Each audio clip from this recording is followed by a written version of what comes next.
Assalamualaikum warahmatullahi wabarakatuh. Welcome back to my channel Nurse V. Di video kali ini kita akan latihan soal hukum keperawatan medikal bedah, yaitu khususnya tentang ginjal perkemihan.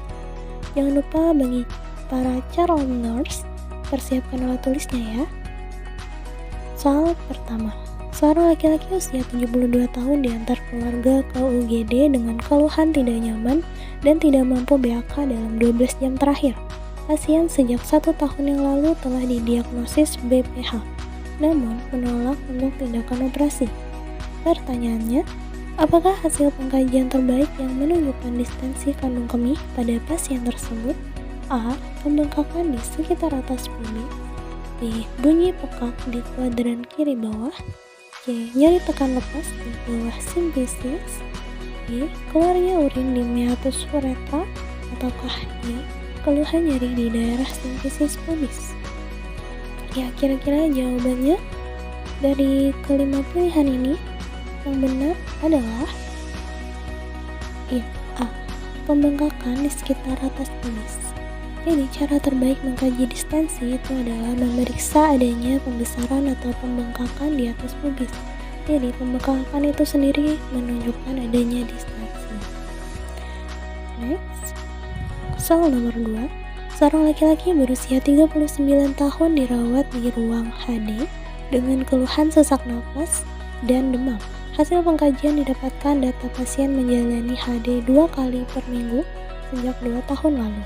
Pasien didiagnosis gagal ginjal terminal dan saat ini sedang menjalani HD atau hemodialisa. Pertanyaannya, apakah komplikasi yang harus dimonitor pada kasus tersebut? A. Peritonitis. B. Batu ginjal. C. Hepatitis B. D. ISK atau infeksi saluran kemih. Ataukah D. Anemia? Ya, jawabannya adalah C. Hepatitis B. Kenapa sih pasien HD itu kan biasanya disertai transfusi darah? Nah, jadi komplikasi dari transfusi darah yang biasanya dilakukan pada pasien gagal ginjal kronik karena mengalami anemia, yaitu resiko terpapar hepatitis. Yaitu ketika sudah terkena hepatitis, gejala yang akan muncul itu adalah demam. Nah, demam tersebut juga bisa berkomplikasi dari penusukan saat intrahadi. Kemudian untuk pilihan A, itu komplikasi yang muncul pada saat pasien itu menjalani CAPD atau peritoneal dialisis. Sedangkan untuk batu ginjal itu bukan komplikasi dari hemodialisa. Kemudian untuk ISK atau infeksi saluran kemih, yaitu dialisis itu tidak mempengaruhi kesehatan kandung kemih itu sendiri. Kemudian untuk anemia itu juga bisa komplikasi dari gagal ginjal kronik. Namun di sini pertanyaannya fokus ke komplikasi yang harus dimonitor pada pasien yang melakukan hemodialisa. Next, nah untuk CAPD sendiri itu kepanjangannya adalah Continuous Ambulatory Peritoneal Dialysis. Jadi gambarnya ada seperti ini ya guys. Next, nomor 3. Seorang laki-laki usia 38 tahun masuk ke UGD dengan keluhan nyeri hebat skala 8 di sekitar pinggul. Hasil pengkajian didapatkan nausea, hematuria, dan batu pada saluran kemih atau ureteral calculus. Tekanan darah 130/80 mm hidragirum di 86 kali per menit, pernapasan 24 kali per menit, dan suhu 37 derajat Celcius. Pasien dijadwalkan akan dilakukan lithotripsy. Apakah intervensi yang tepat dilakukan pada kasus tersebut? A. Menyaring urin saat berkemih. B. Meningkatkan intake cairan oral. C. Mengambil spesimen urin untuk kultur. D. Memberikan obat analgesik yang diresepkan. Ataukah D. Periksa kadar hemoglobin? Jadi jawabannya benar adalah D. Memberikan obat analgesik yang diresepkan. Pasien yang mengalami nyeri kolik karena penyakit batu ginjal Nah, nyeri ini biasanya dirasakan oleh pasien sangat luar biasa dan tidak bisa diberikan terapi non-farmako seperti manajemen nyeri, sehingga yang bisa diberikan adalah obat analgesik. Next, soal nomor 4. Seorang laki-laki usia 65 tahun dirawat di ruang bedah pasca operasi TURP. Pasien terpasang infus dan kateter urin. Tekanan darah 150/80, nadi 82 kali per menit, nafas 21 kali per menit, suhu 37,5 derajat Celcius, urin 400 cc per 2 jam berwarna kemerahan. Nah, di sini ada beberapa kata atau kalimat yang ditebalkan. Berat badan 65 kg dan tinggi badan 165 cm. Pertanyaannya, apa masalah keperawatan yang tepat pada kasus tersebut? A. Defisit volume cairan. B. Risiko perdarahan. C. Risiko penurunan curah jantung. D. Nyeri akut. Ataukah E. Intoleran aktivitas. Jadi ini adalah gambar dari proses TURP, dan ini di sebelah di bagian dalam nirbekan atau biasa kita sebut atau bengkok, itu ada batu ginjal yang sudah dikeluarkan. Jadi pembahasan soal nomor 4 yang benar ada resiko perdarahan.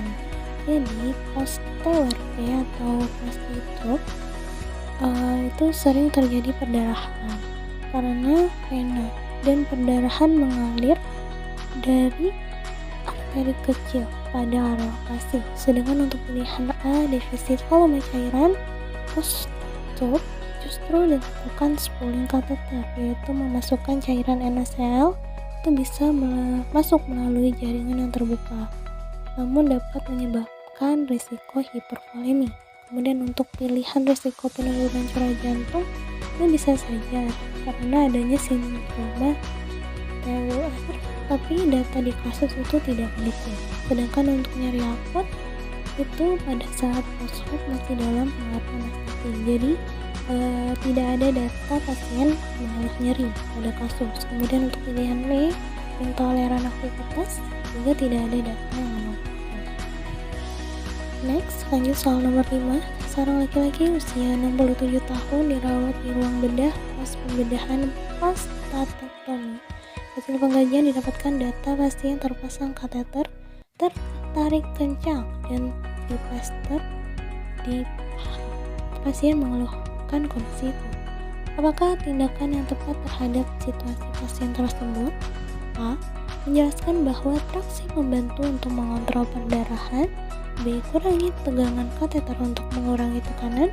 C. Lepaskan plaster pada kateter dan plaster kembali pada area yang lebih dekat dengan meatus uretra. D. Kaji tingkat ketegangan kateter dan hubungi dokter. Ataukah E.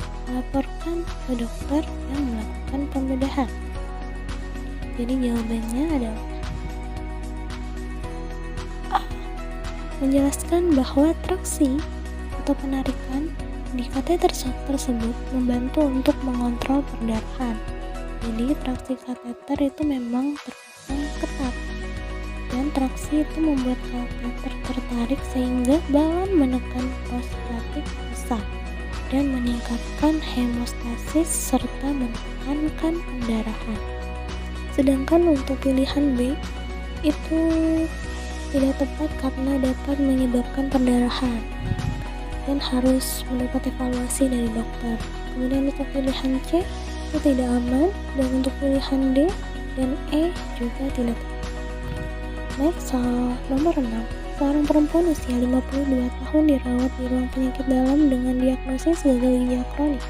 Hasil pengkajian didapat data pasien mengalami lemah, sesak, dan batuk bertambah saat melakukan aktivitas sejak 1 hari yang lalu, sulit tidur, dan tidak nafsu makan. Pertanyaannya, apakah tanda dan gejala lain yang mungkin ditemukan pada kasus tersebut? A. Poliuri. B. Parestesia. C. Hipotensi. Ataukah D. Alkalosis metabolik. Jadi jawabannya adalah B. parestesia. Bisa muncul sebagai akibat penumpukan sampah nitrogen yang berlebih dan gangguan keseimbangan cairan dan elektrolit serta gangguan fungsi regulasi. Kemudian untuk pilihan A, poliuri, itu seharusnya pasien gangguan atau gagal ginjal kronis itu adalah olipi, bukan poliuri ya guys. Dan untuk pilihan C, hipertensi, juga seharusnya pasien gagal ginjal kronis itu hipertensi, bukan hipotensi. Dan untuk alkalosis metabolik pada pasien gagal ginjal kronik itu biasanya mengalami asidosis metabolik, bukan alkalosis metabolik. Next, seorang perempuan usia 45 tahun datang ke unit darurat dengan diagnosis gagal ginjal akut. Hasil pengkajian didapatkan data tekanan darah 160 per 100 mm hidrogirum, nadi 92 kali per menit, nafas 24 kali per menit, suhu 37 derajat Celcius, hemoglobin 9 gram per dl, ureum 312 mg per dl, kreatinin 32 mg per dl. Pasien sedang menjalani peritoneal dialisis dan cairan keluar mengarah ke kantong drain secara perlahan habis. Apakah tindakan yang tepat dilakukan pada kasus tersebut? A. Periksa adanya bagian yang tertekuk pada selang drainase. B. Naikkan kantong drainase melebihi batas abdomen. C. Berikan posisi kebalikan Trendelenburg.